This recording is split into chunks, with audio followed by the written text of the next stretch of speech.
오늘날 많은 사람들을 병들게 하는 근본적으로 잘못된 삶의 태도가 우리들 주변에 많이 있습니다. 그 중에 한 가지가 바로 실리주의라고 하는 것입니다. 너무나도 지나치게 타산적이 되어져 가는 것입니다. 요즘 사람들을 보면 조그만 일에도 어떤 이유와 조건이 있어야 하는 시대를 우리들이 살고 있습니다. 그래서 사람들마다 개인주의와 상대주의에 빠지게 되고 철저하게 타산적, 계산적인 삶을 살게 되는데, 그런 가운데서 우리 사람들은 진정한 인간성을 잃어버리고 또한 사랑과 가치를 상실하게 되어지는 것입니다. 이러한 시대를 살아가면서 우리 그리스도인들이 항상 들어야 될 우리의 마음속에 계시는 성령님의 내적인 음성이 있습니다. 그 음성은 이런 것이죠. 너는 네가 누구라고 생각하느냐? 여러분들은 여러분 자신을 누구라고 생각하시죠? 또 성령님께서는 말씀하십니다. 내가 내게서 보아야 할 예수의 모습은 과연 어디에 있느냐? 너에게 있어서 정말 중요한 것은 무엇인가? 그것을 잊지 않고 있느냐라고 물으시는 것이죠. 오늘 이 세상을 사는 사람들의 모습이 너무나도 자기 중심적입니다. 그러나 우리 그리스도인들은 우리 사람들을 볼 때, 주변에 있는 모든 이웃들을 볼 때 주님의 사랑으로 사랑하며 그들을 존중하며 함께할 사람들로 바라보아야 할 것입니다. 빌립보서에서 바울은 말합니다. 각각 자기의 일을 돌아볼 뿐더러 또한 각각 다른 사람의 일을 돌아보아 나의 기쁨을 충만하게 하라. 그리스도인이 되었다라고 하는 것은 예수님께서 우리를 사랑하고 귀중히 여기시는 것처럼 우리의 이웃들도 귀중히 여기고 함께하게 되어지는 것입니다. 더 이상 교회와 세상의 중간지대에서 머뭇거리지 말고 예수 그리스도의 사람으로 살아가야 되는 것입니다. 주님께 집중을 하고 오직 주님의 길로 행하며, 그리고 주님과 동행하게 되어질 때 우리들은 예수님을 닮고 그리고 예수님처럼 살아가게 되는 것입니다. 오늘 본문에 보면 바울은 마게도냐 교회 성도들을 소개합니다. 그리고 고린도 교회 성도들이 이 마게도냐 교회를 담을 것을 권면합니다. 마게도냐 교회는 예루살렘 교회가 기근을 맞이해서 굉장히 어려웠을 때 그 교회를 연보를 통하여서 돕지요. 오늘 1절 2절에 보면 형제들아, 하나님께서 마게도냐 교회에 주신 은혜를 우리가 너에게 알리노니 환난의 많은 시련 가운데서 그들의 넘치는 기쁨과 극심한 가난이 그들의 연보를 풍성한 연보를 넘치도록 하게 하였느니라고 말하고 있습니다.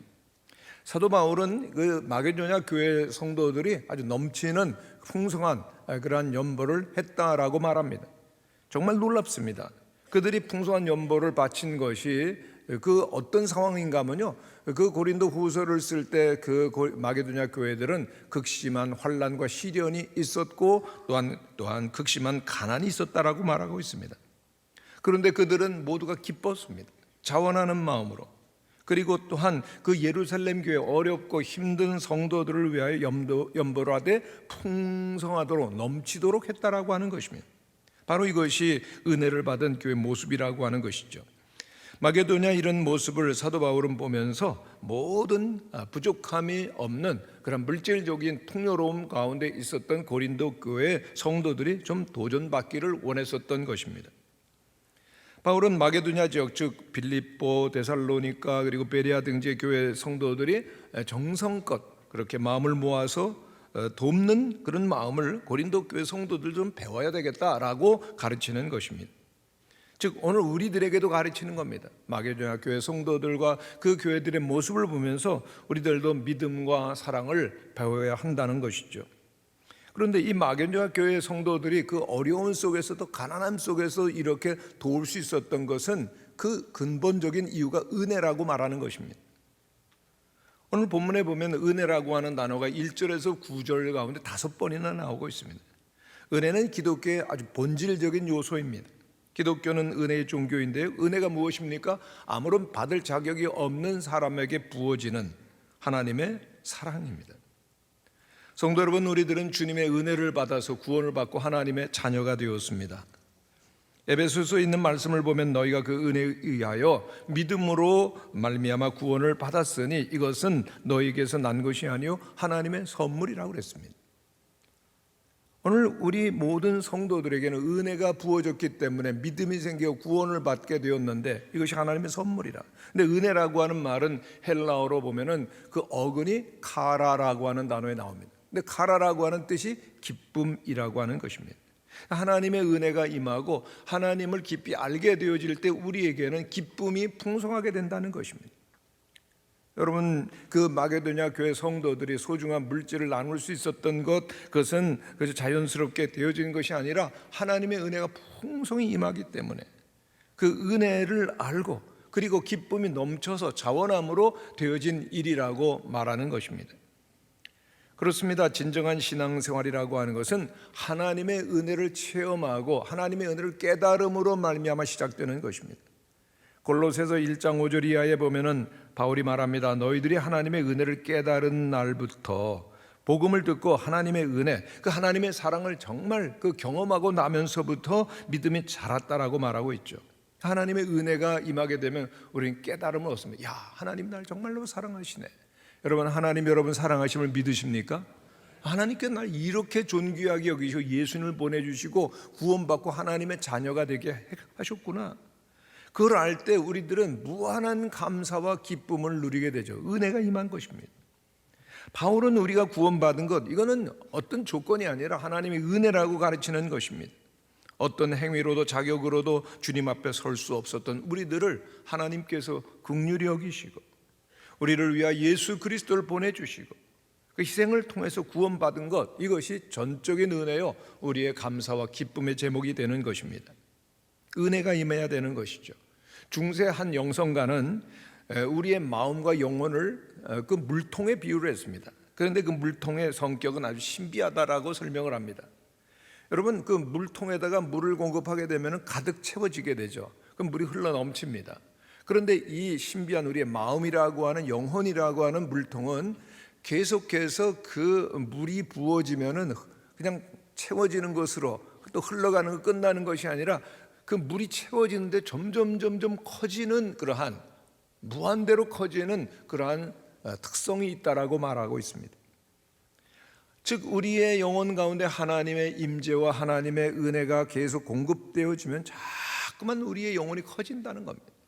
근데 은혜가 없는 영혼을 보면, 마음을 보면은 마치 사막과 같고 그 마음은 아주 작은 감옥처럼 좁은 것입니다. 우리의 마음은 어떻습니까?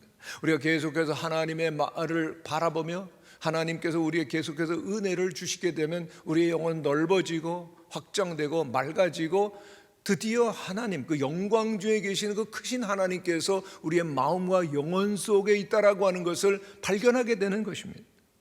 그럴 때 우리들은 세상이 줄 수 없는 평안과 기쁨을 우리 영혼 속에서 경험하게 되는 것이죠. 이것이 우리가 누릴 수 있는 최고의 충만한 은혜 단계가 되는 것입니다. 그리고 그는 비로소 세상을 밝히며 이웃에게 사랑을 베푸는 자로 살게 되는 것입니다. 그것이 바로 마게도냐 교회 성도들에게 임한 은혜인 것입니다. 그래서 그들은 은혜 받은 것으로 끝나지 않습니다. 은혜를 받고서 그리고 은혜가 필요한 곳에는 은혜를 나누는 자로서 성숙한 그리스도인으로 성숙한 교회로서 서게 됐던 것입니다. 바울은 이렇게 말합니다. 3절 5절에 보면은 내가 증언하노니 그들이 힘대로 할 뿐 아니라 힘에 지나도록 자원하여 이 은혜와 성도 섬기는 일에 참여함에 대하여 우리에게 간절히 구하니 우리가 바라던 것뿐 아니라 그들이 먼저 자신을 주께 드리고 또 하나님의 뜻을 따라 우리에게 주었도다. 마게도냐 교회들은 예루살렘 교회 성도들을 정말 그 가난함과 어려움 속에 있는 성도들을 자원해서 기쁨으로 그렇게 도왔다는 얘기입니다. 그걸 보고서 바울이 너무나 큰 감동을 받아요. 기대했던 것보다 훨씬 더 큰 그 어려운 가난한 그런 성도들이 그 사랑하고 돕는 모습을 보면서 그렇게 은혜를 보여주는 것, 바울에게는 너무나 큰 감동이었습니다. 히브리인들에게는 6가지 덕이 있다고 합니다. 첫째, 공부하는 것으로 계속 배워야 덕이 된다라는 것입니다. 두 번째, 환자를 방문하는 것이요. 세 번째, 손님을 대접하는 것이요. 네 번째, 기도하고 묵상하는 것이요. 다섯 번째, 자녀들에게 율법을 가르치는 것이요. 여섯 번째, 사람들의 장점을 생각하는 것이 덕으로 히브리인들에게는 여겨진다는 것입니다. 근데 그 중에 세 번째가 보면 손님 대접하는 겁니다. 요즘은 정말 손님을 집에 모시는 일이 거의 보기 힘든 일이 되었습니다만은, 그 나그네에게 대문을 활짝 열고 손님을 잘 대접하는 일, 히브리인들에게는 덕이었던 것이죠. 로마서 12장 23절에 보면은 손 대접하기를 힘쓰라 그랬습니다. 아브라함이 그랬습니다. 아브라함이 그 손님 대접을 부지런히 기쁜 마음으로 하다가 부지 중에 천사를 대접하는 축복도 받았던 것을 보게 되어집니다. 왜요? 그가 하나님의 복을 받았고 은혜를 아는 자였기 때문입니다. 여러분, 은혜라고 하는 것은 결코 어떤 이치를 따져서, 그리고 또한 조건을 따져서, 자격을 따져서 주어지는 것 아닙니다. 의인이 복을 받았다고 당연한 일입니다. 죄인이 복을 받았다, 그것은 은혜입니다. 자격이 있는 자에게 은총을 받게 했다, 그것은 은혜가 아니고 당연하게 여겨지죠. 그런데 자격이 없는데도 은총을 주어지면은 그것을 은혜라고 하는 것입니다. 오늘 우리 성도들 가운데 하나님의 은혜를 받을 만큼 당당한 자 아무도 없는데 하나님의 은혜를 주셨습니다. 믿습니까? 그렇기 때문에 우리는 하나님 앞에 나올 때마다 감사하고, 그리고 은혜 받은 것을 우리들이 어떻게 하면은 그 반응할 것인가를 생각하는 것이, 은혜를 모르게 되어지면은 아주 미숙한 상태에 이르게 됩니다. 초등학교 다니는 어린아이가 어느 날 자기 어머니에게 편지를 썼다고 그래요. 어머니가 얼마나 기뻤었겠어요. 야, 우리 애가 드디어 글을 깨치고 나에게 편지를 썼다. 무슨 내용일까? 그리고 열어봤습니다. 그랬더니 이렇게 편지가 있습니다. 엄마, 내가 심부름한 거 돈 안 줬어. 돈 주세요. 청구서였어요, 여러분요. 그런데 엄마가 이걸 보고 화를 냈느냐? 아니에요. 마음으로 웃으십니다. 그리고 아들에게 회답을 씁니다. 편지 내용 가운데 어머니도 같은 성격의 그런 요구를 하고 있습니다. 내가 너를 낳아준 건 무료다. 그리고 젖먹인 값 무료다. 옷값도 무료다. 학교 보낸 것도 무료다. 다 무료다. 이렇게 써서 아들에게 주니까 아들이 편지를 보고 부끄러웠어요. 비로소 자신이 무엇을 했는지 잘못을 뉘우치고 어머니에게 잘못했어요 라고 말했다고 하는 것입니다. 여러분, 우리에게 주어진 모든 것들이 하나님의 넘치는 은혜로 주어진 것을 믿으십니까? 은혜 받은 교회와 성도를 보면 정말 풍성하고 넘치고 넓습니다. 은혜가 넘치게 되어지면 그 마음에 기쁨이고 감사가 있고, 그리고 은혜에 대한 응답은 사랑으로 나타나는 겁니다. 사랑의 결과는 선함과 아름다움입니다. 사랑하는 사람들의 얼굴을 보면 환히 빛납니다. 그렇죠? 사랑이 있으면 아름다워요. 사랑하면요. 그런데 사랑을 모르는 사람을 보면 얼굴이 어두워요, 여러분요. 여러분, 정말 은혜를 받은 사람을 보면 정말 사랑스럽고, 그리고 또 아니면 불쌍하게 보이는 것입니다. 여러분, 혹시 우리들 주변에 있는 사람들이 못마땅하게 보이세요? 정말 저 사람 정말 너무너무 잘못하다, 못마땅하다, 그렇게 보이면은 그것은 우리가 아직은 하나님의 그 풍성한 은혜를 받지 못했을 때 나타나는 반응인 것을 우리는 잊지 말아야 됩니다. 우리가 죄와 허물이 있는데 주님께 우리를 용서해 주셨습니다. 할렐루야. 우리에게 너무나도 큰 사랑을 주시는 거예요. 아무 허물도 보지 않으셨죠. 그렇기 때문에 하나님의 은혜가 우리들에게 임해서 우리의 눈이 열려서 우리의 이웃들을 보게 되어진 불쌍히 보이는 것입니다. 우리를 아주 못되게 하는 사람이 있죠. 여러분, 그런 분 있으십니까? 가정에 있으세요? 직장과 교회에 있으십니까? 빨리 말씀하세요. 여러분, 벌써 표정에다 쓰여 있습니다. 근데 누구를 용서하지 못하고 있으면은, 미움이 내 마음속에 있으면 여러분들의 얼굴에 뭐라고 쓰여 있는가? 미워해요. 써붙이고 다니는 겁니다. 근데 미워해요라고 얼굴에 써붙이는 것만 아니라 여러분의 마음속에 미움이 아주 여러분들의 마음을 막 갉아먹고 아주 괴롭게 하고, 여러분들의 마음은 침침하고 어둡고, 그리고 또한 지옥을 경험하게 되는 것입니다. 사단이 얼마나 좋아하는지 모릅니다. 그러나 은혜가 임하게 되면 사랑하는 사람, 불쌍히 여기는 사람밖에 없습니다. 모든 사람의 장점을 보는 것이죠. 그래서 아름다운 세상을 사는 겁니다. 우리 모든 성도들이 은혜를 아는 사람들이 되시기를 축원합니다. 그 은혜를 주시는 그 하나님을 알아갈수록 우리들에겐 중요한 그 변화가 나타나는데, 어려움 속에 있는 사람들이 눈에 들어온다는 겁니다. 그리고 그들도 하나님과 함께 지내기를 사모하는 마음이 드는 거죠. 정말 우리들이 은혜를 받았다면 이제 변화된 삶이 있는 것이, 한번 우리 지나간 날을 한번 돌아보시기를 바랍니다. 여러분, 하나님의 은혜 받았습니까? 그러나 은혜를 받았는데 이웃들에게 나누고 이웃들에게 베풀고 이웃들을 섬겼었던 건 무엇이 있으십니까? 하나님의 은혜는 너무나 큰데, 하나님께 우리에게 주신 것들이 어마어마한데 우리들이 우리들에게 나누고 베풀며 살았었던 삶은 과연 있었느냐라고 하는 것이죠. 이제 우리들은 우리의 믿음을, 은혜 받음을 신앙의 삶으로 나타내야 되는 것입니다. 진정 우리는 은혜를 받은 사람인가? 아니면 은혜를 못 받은 사람인가?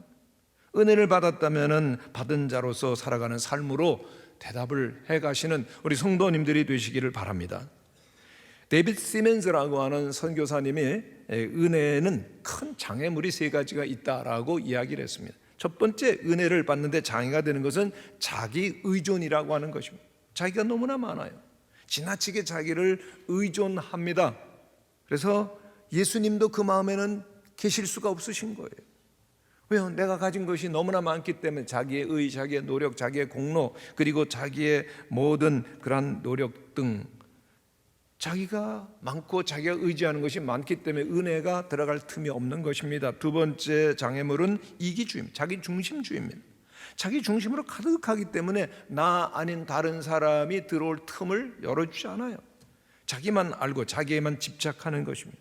불행한 모습입니다. 세 번째는 경험주의입니다. 내가 아는 것 전부죠. 내가 다 해봤다는 겁니다. 남의 경험에 귀를 기울이지 않고 내 경험에 포로가 되어서 그것에 속박되어 사는 사람들이 있습니다. 바로 은혜가 임하지 못하도록 막는 장애인 것입니다. 특별히 이 자기 중심주의를 털어버려야 빈 마음속에, 겸손한 마음속에, 낮은 마음속에 주님의 은혜가 임하고 예수님이 그 마음 가운데 함께 하시는 줄로 믿습니다. 오늘 자기중심적으로 살아가는 사람들 대표적인 특징은 물질적인 삶을 너무나 선호한다라고 하는 것입니다. 미국에서 1967년도에 대학에 입학한 신입생들에게 조사를 했다고 합니다. 부유하게 사는 것, 의미 있게 사는 것, 어느 게 더 중요하냐? 여러분들은 어느 게 더 중요하냐? 부유하게 사는 것과 의미 있게 사는 것. 근데 대다수의 그 절대 대다수의 학생들이 의미 있게 사는 것이라고 대답을 했습니다. 그런데 한 20년쯤 지났습니다. 1986년도에 비슷한 여론조사를 대학 신입생들에게 했는데 이번에는 80%의 학생들이 부유하게 사는 것이 훨씬 더 의미가 있다, 그것이 더 중요하다라고 응답을 했다는 겁니다. 지금 미국의 대학생들에게 조사를 하면 아마 95% 이상의 학생들이 물질적으로 사는 것이 내겐 중요하다라고 대답을 할지 모르겠습니다. 여러분, 돈은 괴물과 같은 성격이 있습니다. 여러분, 돈은 그 필요에 의해서 돈을 찾게 되는데 재정적인 필요가 채워지면은 돈에 대한 욕망이 줄어들까요? 아닙니다. 더욱더 돈 하는 그런 관성이 생기는 겁니다. 돈은 가지면 가질수록 더 원하는 것입니다. 많은 사람들이 돈의 탐욕에 빠지기 때문에 세상을 얻고도 자기의 영혼을 잃어버리는 경우를 우리는 보게 되는데, 심지어는 신실한 그리스도인들마저도 돈에 대한 사랑 때문에 유혹을 받고 삶을 낭비하고 열매를 맺지 못하는 그런 메마른 상태를 살아가는 모습을 보게 됩니다. 너무나 불행한 것입니다. 은혜를 가로막고 은혜를 거부하기 때문인 것입니다.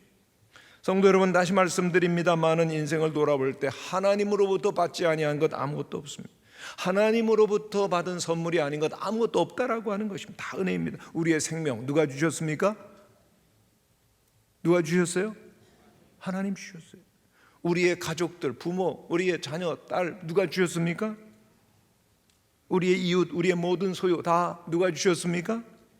다 하나님께서 주셨고, 그리고 하나님께서 주신 것이기 때문에 다 하나님께로 돌아가는 것들입니다. 우리 주변에 사랑하는 사람들이 세상을 떠나게 된 마음이 너무 아픕니다. 그러나 중요한 것, 잊어버려서는 안 되는 것은 우리도 떠난다는 것입니다. 그럴 때 우리의 소유는 아무런 의미가 없습니다.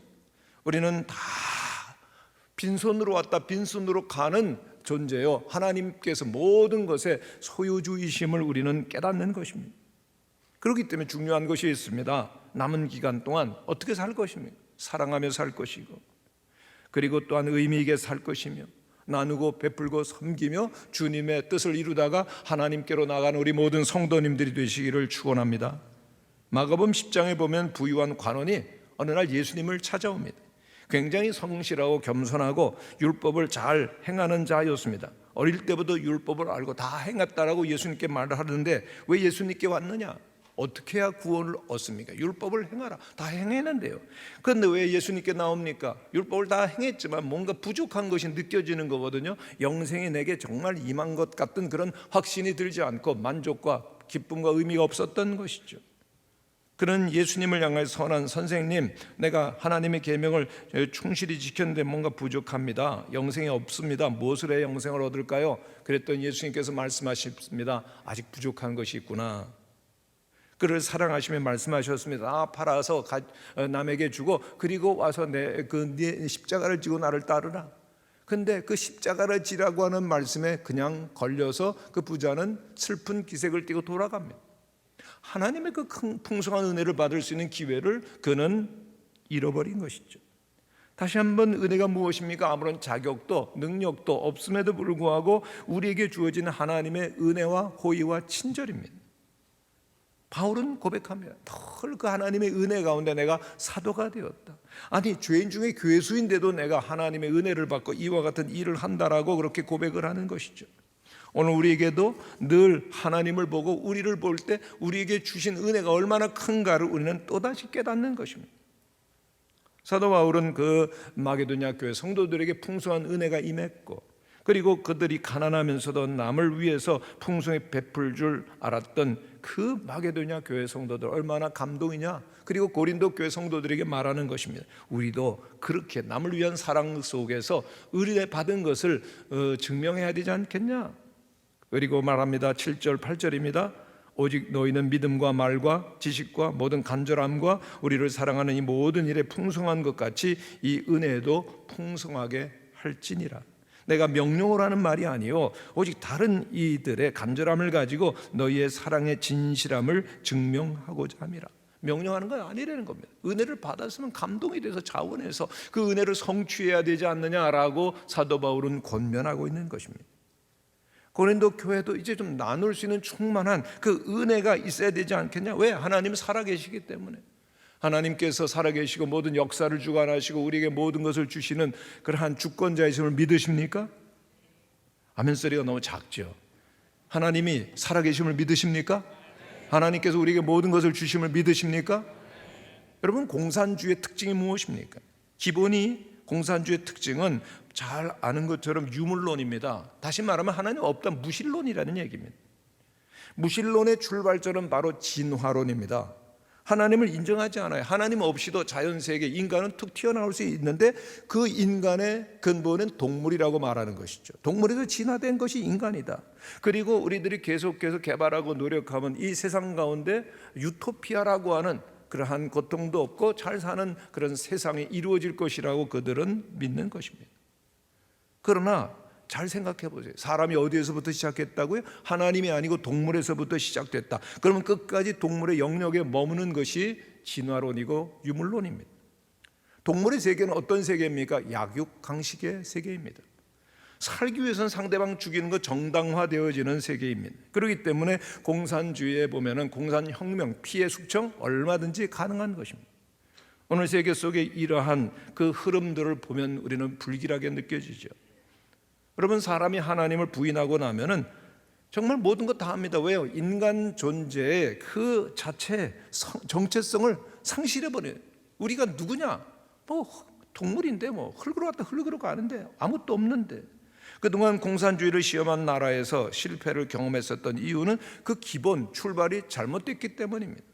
그렇습니다. 인간이 진정한 인간의 존재다움을 지켜나가기 위해서는 하나님을 인정한 다음부터만 가능한 것입니다. 하나님을 인정하게 되어질 때 존귀한 성품을 가지고 있는 나를 인정하게 되어지고 나를 인정할 때 다른 사람들 인정하고 존중하는 것입니다. 하나님을 인정하는 자만이 이기적인 자에서 이타적인 자로 나아갈 수 있다라고 하는 것입니다. 그리고 어떻게 하면 바르게 살 것인가?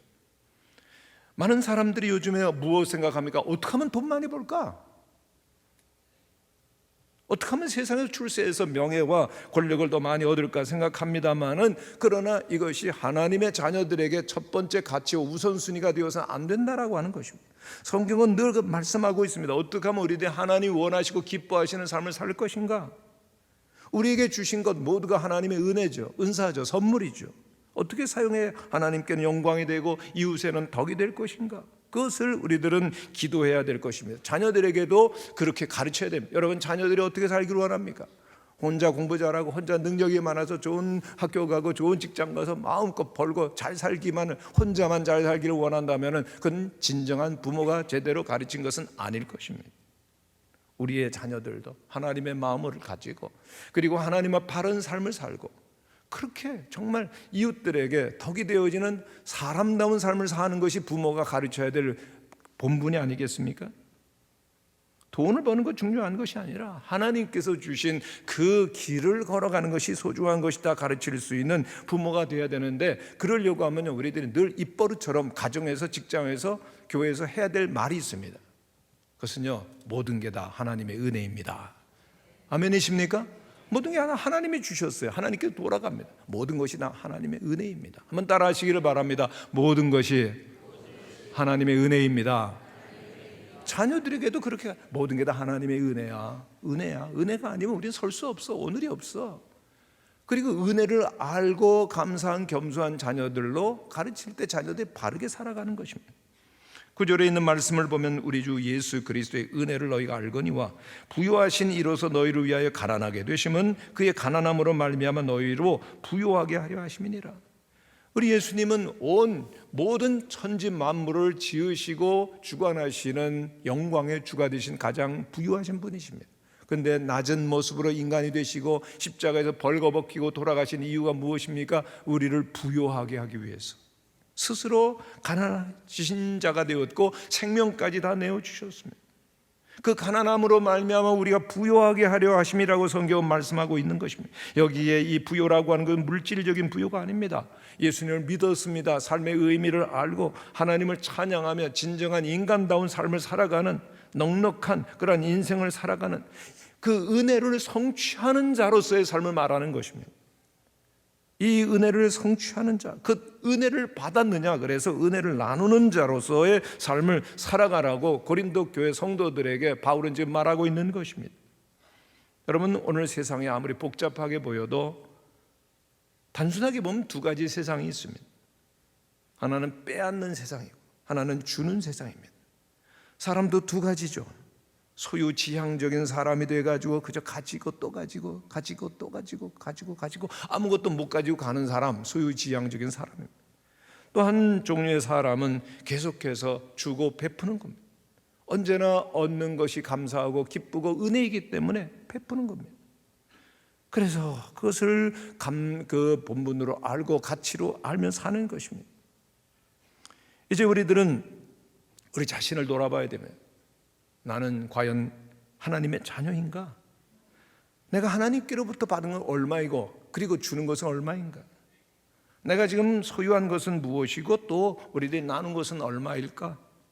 오늘 교회, 우리 창립주일을 맞이했는데 교회가 진정한 교회 되기 위해서 필요한 것은 무엇입니까? 내 교회, 자꾸만 내 것을 주장할 때 교회는 의미를 상실해버리는 겁니다. 왜? 하나님이 은혜로 우리 교회를 이루셨기 때문에, 거저받았기 때문에. 얼마나 베풀고 나누며 섬기느냐에 따라서 정말 그 인간도 그리고 또한 교회도 평가받는 것입니다. 우리 무학교회는 하나님께서 세우신 줄로 믿습니다. 주님께서 오늘까지 세우셨고 인도하셨고 부흥케 하셨는데요, 다시 한번 우리 교회가 충만한 은혜를 받고 그리고 또한 은혜를 나눌 때 우리 모든 성도 한 분 한 분들이 바르게 하나님 앞에서 사는 것이요, 그리고 또한 세상에 더욱더 큰 영향력을 가지고 빛과 소금이 되는 하나님의 교회가 될 줄로 믿습니다. 기도하겠습니다.